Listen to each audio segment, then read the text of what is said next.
So, we are moving towards our chapter number 6, which is conditional and iterative statements.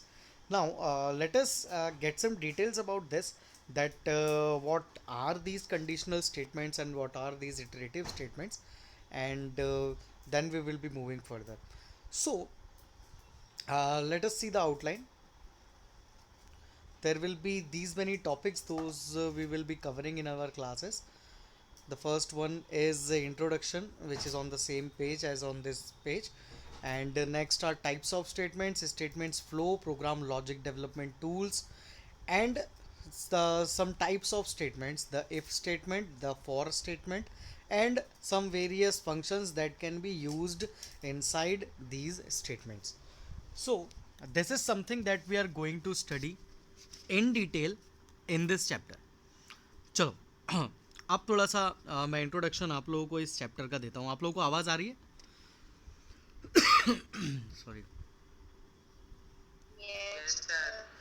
देखो, अभी हमने Python में कुछ प्रोग्राम्स जैसे अभी तक बनाकर देखे थे.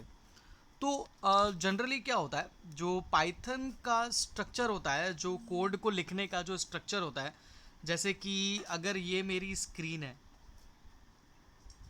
and if I am writing some code, so it will be written this way, and the process which Python will adopt, code को रीड करने की जो प्रोसेस पाइथन अडॉप्ट करेगा वो ये होगी, पहले ये वाली लाइन, फिर ये वाली लाइन, फिर ये वाली लाइन, फिर ये वाली लाइन, फिर ये वाली लाइन, है ना.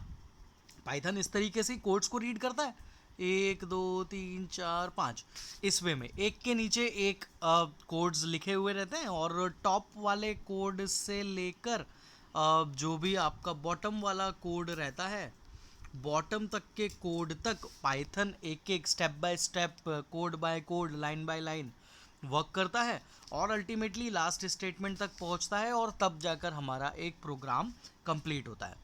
This is a simple process using which a code has been executed in Python. Alright, but this is not the case each and every time. यहाँ पर कभी कभी ऐसा हो सकता है कि सारे के सारे प्रोग्राम्स नहीं, कुछ कुछ प्रोग्राम्स कुछ एक अलग फ्लो भी फॉलो कर सकते हैं. मतलब कि जैसे कि ये मेरा पूरा सेट ऑफ स्टेटमेंट है, ये इतनी सारी सेट ऑफ कोड्स मैंने लिखे हुए हैं मेरे पाइथन के प्रोग्राम में, है ना. तो जनरली एक जो ट्रेडिशनल वे होगा वो क्या होगा, पहले से लेकर आखिरी कोड तक जाएगा पाइथन, और इनिशियल वाले स्टेटमेंट से लेकर एंडिंग वाले स्टेटमेंट तक सारे कोड्स को एग्जीक्यूट करेगा, और ultimately it will produce some output. But there are some cases कि जहाँ पर ऐसा नहीं होता है, जहाँ पर क्या हो सकता है कि कुछ particular set of statements he execute होंगे, या तो फिर कुछ particular set of statements bar bar repeat होंगे.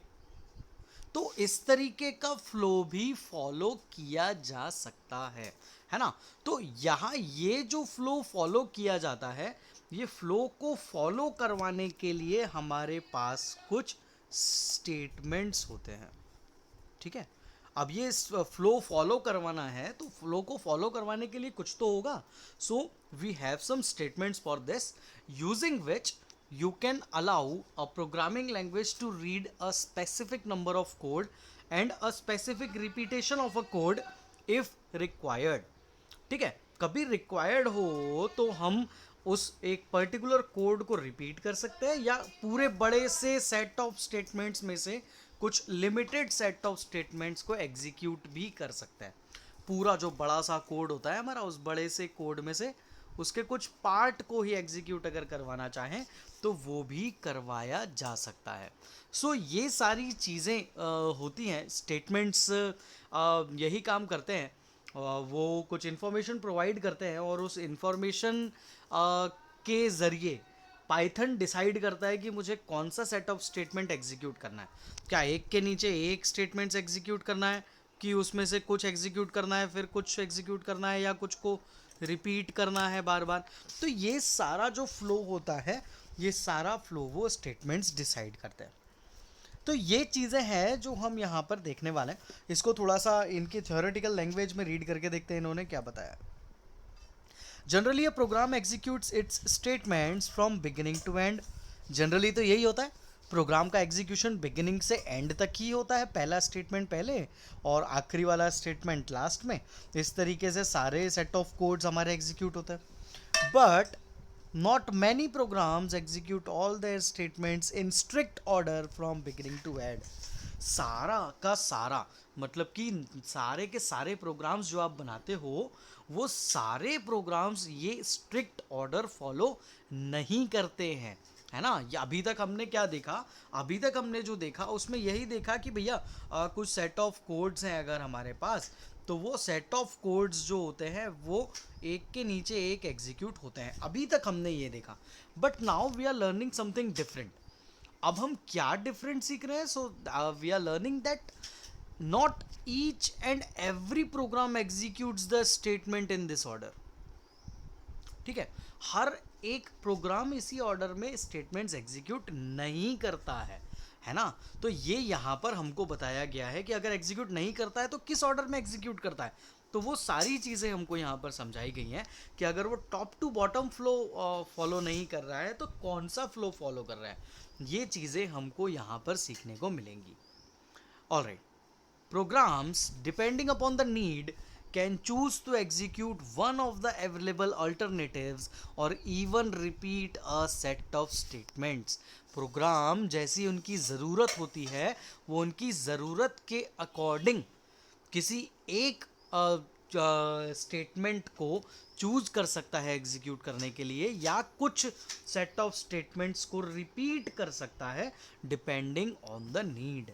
जैसी उसकी नीड होगी वैसे वो प्रोग्राम्स के स्टेटमेंट्स को एग्जीक्यूट कर लेगा। To perform their manipulative miracles, programs needs tools for performing repetitive action and for making decisions, है ना। अब जब पाइथन का प्रोग्राम ये सब कर सकता है तो ये सब करने के लिए उसको ये एबिलिटी प्रोवाइड करना, तो ये एबिलिटी कौन प्रोवाइड करेगा? तो ये एबिलिटी प्रोवाइड करने के लिए यहाँ पर कुछ टूल्स होते हैं। There are some tools that can be used to provide this ability to the program so that it can execute some set of statements or it can repeat some set of statements। ठीक है, तो ये ability provide करने का काम कौन करेगा? तो कुछ टूल्स करेंगे। Python of course provides some tools by providing statements to attain so। Python के पास डेफिनेटली कुछ टूल्स हैं जिनका यूज करके कुछ स्पेसिफिक सेट ऑफ स्टेटमेंट्स को पाइथन एग्जीक्यूट करवा सकता है। Such statements are called program control statements. उन स्टेटमेंट्स को प्रोग्राम कंट्रोल स्टेटमेंट्स कहा जाता है। ठीक है, तो प्रोग्राम कंट्रोल स्टेटमेंट्स की अगर एक सिंपल डेफिनेशन बोलें तो हम यही बोल सकते हैं कि जो सारे के सारे प्रोग्राम्स होते हैं वो सारे के सारे प्रोग्राम्स ज़्यादातर top to bottom flow follow करते हैं, बट सारे programs not exactly all programs इस फ्लो को फॉलो करते हैं, कुछ अलग फ्लो भी फॉलो करते हैं, है ना। बिगिनिंग टू एंड ही रीड नहीं करते हैं, ये स्ट्रिक्ट ऑर्डर फिक्स नहीं होता है। प्रोग्राम्स डिपेंडेंट होते हैं, वो चूज़ कर सकते हैं कि भैया हमको कौन सा सेट ऑफ स्टेटमेंट एग्जीक्यूट करना है या कौन से सेट ऑफ स्टेटमेंट को रिपीट करना है। अब ये सारी चीज़ों को रिपीट करवाना या किसी सेट ऑफ स्टेटमेंट को एग्जीक्यूट करवाना, ये फैसिलिटी पाइथन को कौन प्रोवाइड करता है? तो कुछ टूल्स प्रोवाइड करते हैं। और ये जो टूल्स होते हैं जो ये सब फीचर्स प्रोवाइड करते हैं, उन टूल्स को लिखने के लिए कुछ स्टेटमेंट्स की ज़रूरत पड़ती है, और वो जो स्टेटमेंट्स होते हैं उनको कहा जाता है प्रोग्राम कंट्रोल स्टेटमेंट्स। इनको प्रोग्राम कंट्रोल स्टेटमेंट्स कहा जाता है। ऑलराइट, तो ये चीज़ यहाँ पर इन्होंने बताई है। This chapter discusses some statements in detail. First, selection statement if, पहला जो होगा वो होगा selection statement if, and later, then, for and while. तो ये कुछ खास चीज़ें होंगी जो हम इस चैप्टर में देखने वाले हैं। क्या है? सबसे पहले हम देखेंगे इफ़ स्टेटमेंट, उसके बाद देखेंगे for statement, and we will also look at while statement. ये कुछ स्टेटमेंट्स होंगे जो हम इस चैप्टर में देखने वाले हैं। ऑलराइट, तो ये टर्म्स हमको ध्यान रखनी है।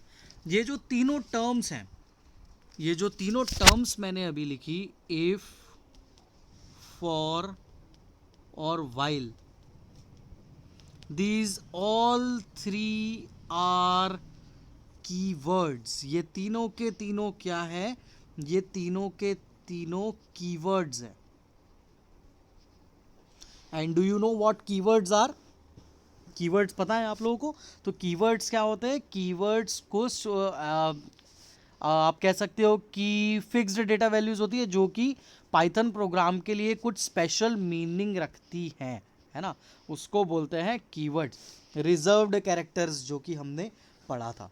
तो ये इफ, फॉर और वाइल, ये कुछ कीवर्ड्स होते हैं, ये कुछ ऐसे वर्ड्स होते हैं, ये कुछ ऐसे सेंटेंसेस होते हैं इनके साथ यूज होने वाले, जो कि आप कह सकते हो कि ये कुछ रिजर्व्ड कैरेक्टर्स होते हैं जो पाइथन के कंपाइलर के लिए एक स्पेशल मीनिंग कन्वे करते हैं। So this is something that you should know.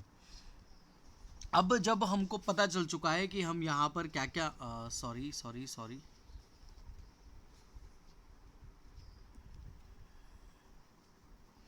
हाँ, अब जब हमको पता चल चुका है कि हम क्या क्या चीज़ें देखने वाले हैं, तो अब हम आगे बढ़ते हैं। हम ये सब देखने वाले हैं, इफ़ देखेंगे, फॉर देखेंगे और वाइल देखेंगे, और अल्टीमेटली आखिरी में कुछ जंप स्टेटमेंट्स होंगे, ब्रेक, कंटिन्यू, इनके बारे में भी हम देखेंगे कि ये क्या होते हैं। ऑलराइट, तो अभी के लिए हम इतना ही ध्यान रखते हैं कि पाइथन के अंदर कुछ स्टेटमेंट के फ्लो को फॉलो करवाने के लिए कुछ अलग से प्रोग्राम कंट्रोल स्टेटमेंट्स होते हैं जिनका यूज़ करके हम कुछ स्पेसिफिक सेट ऑफ कोड्स को एग्जीक्यूट करवा सकते हैं। तो ये जो स्पेसिफिक सेट ऑफ कोड्स को एग्जीक्यूट करवाने वाला जो टूल होता है उसको हम प्रोग्राम कंट्रोल स्टेटमेंट्स बोलते हैं। और कौन कौन से स्टेटमेंट्स इसके अंदर आते हैं? तो उसके अंदर आते हैं इफ़ स्टेटमेंट, फॉर स्टेटमेंट और वाइल स्टेटमेंट। ये सारे क्या होते हैं, क्या करते हैं, ये बहुत बात की बात। अभी बस इतना जान लेना है हमको कि ये तीन तरीके के कुछ कैटेगरी के स्टेटमेंट्स हैं जो हमको काम आने वाले हैं। ऑलराइट, आगे बढ़ते हैं। नाउ पाइथन में कितने टाइप्स ऑफ स्टेटमेंट्स होते हैं? What are the types of, मतलब कि एक वास्ट कैटेगरी की बात करें तो what are the types of statements present in Python? So Python generally consist of 3 types of statements. ठीक है, कौन कौन से 3 टाइप्स ऑफ स्टेटमेंट्स होते हैं पाइथन के अंदर? तो Python generally contain, the first one is empty statement, जो कि हम बोल सकते हैं कि जो खाली स्टेटमेंट होता है, ब्लैंक स्टेटमेंट जब कभी लिखना होता है तो उसको एम्प्टी स्टेटमेंट बोलते हैं। Second one is simple statement. Simple statement का मतलब होता है जब कभी आप सिंगल लाइन का कोई कोड लिखते हो, सिंगल लाइन का कोई फंक्शन लिखते हो, so that is called simple statement. And the third one is compound statement. Wait a minute.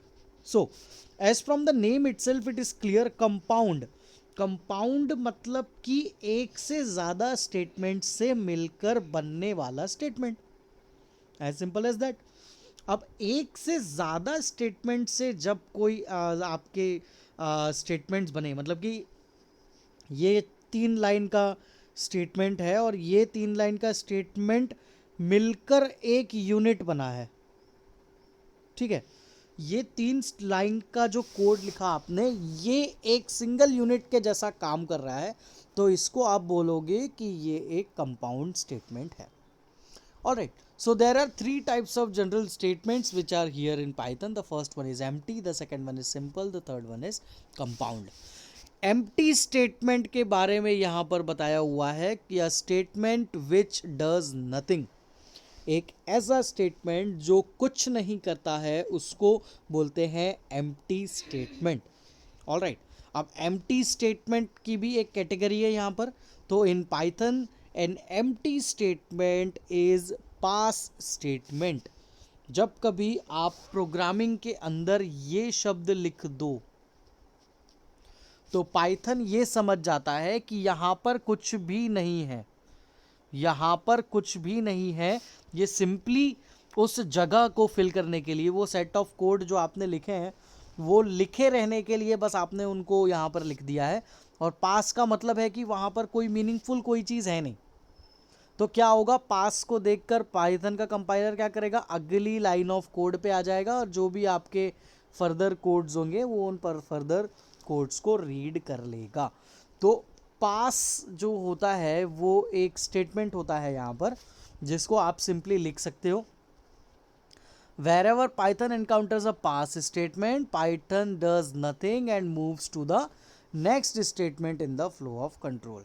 जब कभी पाइथन को पास स्टेटमेंट दिखता है तो वो कुछ भी नहीं करता है, सिंपली नेक्स्ट लाइन पर मूव कर जाता है। सिंपल स्टेटमेंट की अगर मैं बात करूं, हाँ देखो इधर और लिखा हुआ, a pass statement is useful in those instances where the syntax of the language requires the presence of the statement, है ना, कि यहाँ पर जब कोई कोड आपको ऐसे कभी हो जाता है, हमको भी अभी ज़रूरत पड़ेगी, हम आगे देखेंगे इसको, बट अभी समझने के लिए सिर्फ इतना ध्यान रखो कि पास स्टेटमेंट की ज़रूरत तब पड़ती है कि जब प्रोग्राम बनाते समय आपको मजबूरी है कि वो सेट ऑफ स्टेटमेंट आपको लिखना है, कुछ सेट ऑफ स्टेटमेंट आपको लिखना है, पर उस सेट ऑफ स्टेटमेंट का कुछ लॉजिक वहाँ पर है नहीं, तो वहाँ पर आप लोगों को कभी कभी पास लिखने की ज़रूरत पड़ सकती है। ये हम आगे देखेंगे जब हमको कुछ कोड्स में ज़रूरत पड़ेगी, जैसे इन्होंने बताया है कि लूप्स जो टॉपिक आएगा आगे उसमें हमको ये सब चीज़ों की ज़रूरत पड़ेगी, तो we will see it in loops and their bodies. तो हम आगे जब हम इसको समझेंगे कि भैया कहाँ पर ऐसा होता है कि हमको स्टेटमेंट लिखने की भी ज़रूरत पड़ती है और उसको एग्जीक्यूट भी नहीं करना होता है, तो वहाँ पर पास लिखना भी ज़रूरी है, तो वो सारी चीज़ें हमको अभी आगे देखने को मिलेंगी। Simple statement, as from the name itself it is clear, simple statement मतलब single statement. Any single executable statement is a simple statement in Python. Any single executable statement, है ना, एक लाइन का कोई भी अगर एग्जीक्यूटेबल स्टेटमेंट आप लिखते हो तो उसको सिंपल स्टेटमेंट कहा जाता है। एग्जाम्पल यहाँ पर आपको दिए हुए हैं, आप देख सकते हो।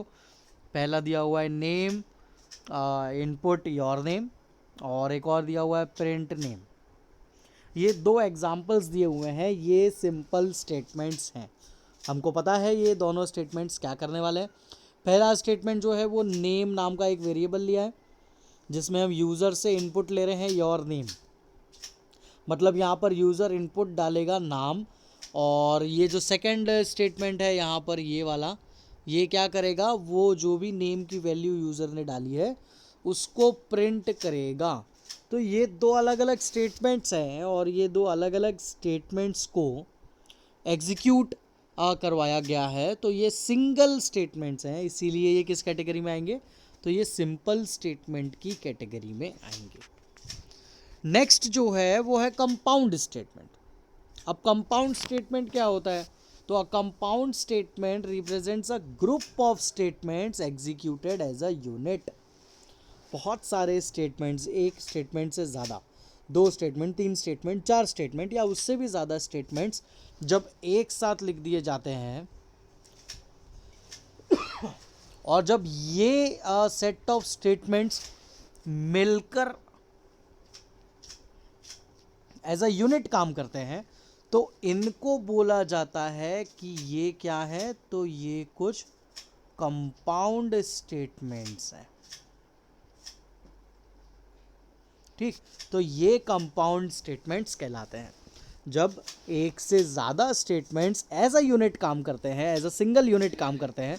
मतलब कि इन दो, इस 4 लाइन का जो कोड है इसमें से ये 2 लाइन अकेली लिखने से कुछ नहीं होगा, आपको ये चारों लाइन ही लिखनी पड़ेंगी, और जब आप ये चारों लाइन लिखोगे तभी ये एक इफेक्टिव कोड होगा, है ना।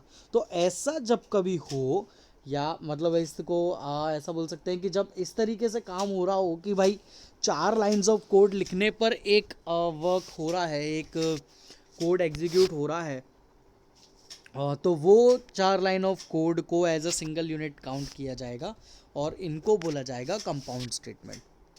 यही वो चीज़ है, कंपाउंड स्टेटमेंट ही वो चीज़ है जिस पे ये चैप्टर बेस्ड है। एम्प्टी स्टेटमेंट तो चलो ठीक है, खाली होता है, और सिंपल स्टेटमेंट हमने पिछले चैप्टर में जितने प्रोग्राम्स देखे सब में सिंपल स्टेटमेंट्स का ही इस्तेमाल किया था, मतलब वो भी नहीं। तो यहाँ पर इस चैप्टर में जो चीज़ हम देखने वाले हैं वो देखने वाले हैं हम कंपाउंड स्टेटमेंट को, कि कंपाउंड स्टेटमेंट्स कैसे लिखे जाते हैं वो सब हमको यहाँ पर समझाया गया है। अब कंपाउंड स्टेटमेंट का सिंटैक्स होता है, मतलब उसको लिखने का कुछ तरीका होता है। तो देखो यहाँ पर कंपाउंड स्टेटमेंट का हेडर होता है, मतलब लिखने का तरीका है ना, कंपाउंड स्टेटमेंट कैसे लिखते हैं। तो कंपाउंड स्टेटमेंट का हेडर होता है और उसके बाद लगा होता है कोलोन का साइन, इस तरीके से। और कोलोन का साइन लगने के बाद जैसे कि यहाँ से आपका ये हेडर लिखा है, तो थोड़ा सा इंडेंट करके थोड़ा अंदर से बचे हुए सेट ऑफ कोड्स एग्जीक्यूट होंगे। ये जो लाइन है वो यहाँ से चालू हो रही है ना, तो आपका जो अगले कोड्स हैं वो थोड़े अंदर से लिखे जाएंगे, मतलब इसको क्या बोलते हैं, इंडेंट। थोड़ा सा अंदर की तरफ से लिखा जाएगा, एकदम बाहर से नहीं लिखा जाएगा, अंदर की तरफ से लिखे जाएंगे थोड़े से सेट ऑफ कोड्स, तो इसको बोलते हैं इंडेंटिंग। और एक और चीज़ हमने पहले पढ़ी थी कि जब कभी किसी भी लाइन के बाद कोलोन लग जाए तो उसको बोला जाता है ब्लॉक। ये भी हमको पता होना चाहिए। जब कभी कहीं पर ये कोलोन का साइन लग जाए तो हम इसको क्या बोलते हैं कि ये एक ब्लॉक है, इट इज़ अ ब्लॉक। मतलब कि ये साइन लग गया जैसे, मतलब ये एक ब्लॉक बन गया, और इस ब्लॉक के अंदर के स्टेटमेंट्स कौन से हैं, तो ये स्टेटमेंट्स उसके अंदर के स्टेटमेंट्स हैं। तो इसीलिए उनको थोड़ा सा क्या किया जाता है, थोड़ा सा इंडेंट किया जाता है, और उनको थोड़ा सा इंडेंट कर कर लिखा जाता है, इसीलिए इनको थोड़ा सा इंडेंट करके लिखा जाता है। तो ये चीज़ें यहाँ पर हमको बताई गई हैं। इसको जब हम लिखेंगे तब हमको और आगे क्लियर पता चलेगा। यहाँ पर वैसे इन्होंने लिखकर बताया हुआ है, अ compound statement in Python has a header ending with a colon and a body containing sequence of statements at the same level of indentation, है ना। तो यहाँ पर आप देख सकते हो कि ये जो था इसकी लाइन देखो यहाँ से चालू हो रही है, और जो आपके उसके अंदर के सेट ऑफ स्टेटमेंट्स है उसकी लाइन यहाँ से चालू हो रही है। तो ये क्या किया हुआ है, ये इंडेंट किया हुआ है ना, ये इंडेंट किया हुआ है। ये इंडेंट इसीलिए किया हुआ है क्योंकि उसके ऊपर एक कोलोन लगा हुआ है, और कोलोन का मतलब होता है कि वो एक ब्लॉक है। जब वो एक ब्लॉक है तो उसको इंडेंट करना बहुत ज़रूरी है, और वो इन्होंने यहाँ पर कर कर बताया हुआ है। सो ये एक बेसिक था इस चैप्टर के बारे में कि क्या इस चैप्टर में होने वाला है। तो हमको बेसिक चैप्टर की जानकारी अब हो चुकी है कि इस चैप्टर में हम क्या देखने वाले हैं, कि कुछ ऐसे कोडिंग देखेंगे हम इस चैप्टर में कि जिसमें फ्लो ऑफ स्टेटमेंट ऐसा नहीं होता है। फ्लो ऑफ स्टेटमेंट कैसा भी हो सकता है, कुछ सेट ऑफ स्टेटमेंट्स एग्जीक्यूट किए जा सकते हैं, या किसी सेट ऑफ स्टेटमेंट को बार बार रिपीट किया जा सकता है। तो ये सारी चीज़ें हमको यहाँ पर बताई गई हैं, ठीक है। तो ये सारी चीज़ें हमको यहाँ पर बताई गई हैं, तो इन्हीं के बारे में हम इस चैप्टर में डिटेल में पढ़ेंगे। बट आज के लिए सिर्फ इतना काफ़ी है। आज के लिए हमने क्या क्या जाना कि भैया इफ़ स्टेटमेंट हम देखेंगे, फॉर स्टेटमेंट हम देखेंगे, वाइल स्टेटमेंट देखेंगे। जब कभी भी कंपाउंड स्टेटमेंट लिखा जाता है तो कंपाउंड स्टेटमेंट को ब्लॉक बनाया जाता है, और ब्लॉक बनाते समय उसमें कोलोन का साइन लगता है, और ब्लॉक बनने के बाद उसको क्या किया जाता है, थोड़ा सा इंडेंट, मतलब कॉर्नर से मार्जिन से थोड़ा सा अंदर की तरफ उसको लिखा जाता है ना। तो ये चीज़ें थी जो हमने आज खास इस चैप्टर के बारे में देखी। कल हम लोग कैसे स्टार्ट करेंगे, so from tomorrow we will start with the statement flow control. जो स्टेटमेंट्स लिखते हैं हम पाइथन में, जो प्रोग्रामिंग के समय जो हम ये स्टेटमेंट्स लिखते हैं, तो इन स्टेटमेंट्स का फ्लो मतलब कि कौन सा स्टेटमेंट कब रीड करना है, कौन से स्टेटमेंट पे कब जाना है, तो ये उसका फ्लो है, ठीक है। तो इस फ्लो को यहाँ पर इन्होंने समझाया हुआ है कि इस फ्लो को कंट्रोल करने के लिए हमारे पास कितनी वैरायटी के आप कह सकते हो स्टेटमेंट्स हैं। तो ये चीज़ें हम देखेंगे, and we will be going through this in the very next class. For today's class, this is sufficient. I am uploading this specific video to the group also, ताकि अगर आप लोगों को कोई टॉपिक मिस हुआ हो या मेरी आवाज़ कहीं पर क्लियर नहीं आई हो या कोई टॉपिक स्क्रीन पर क्लियरली नहीं विजिबल हो रहा हो, तो आप लोग उस वीडियो को देखकर समझ सकते हो कि वहाँ पर क्या टॉपिक आपका, क्या पॉइंट आपका छूटा है। ऑलराइट, कुछ डाउट हो तो we have 4 minutes for that and then we will end the class.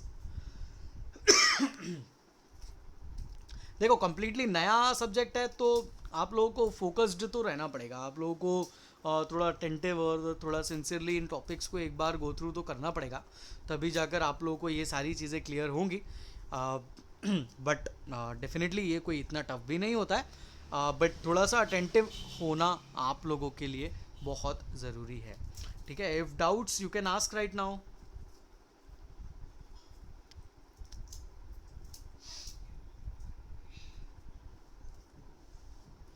Okay then, so you have to go through this video once again, and then we will uh, go through the further topics. All right, so students, thank you so much. See you in the next class.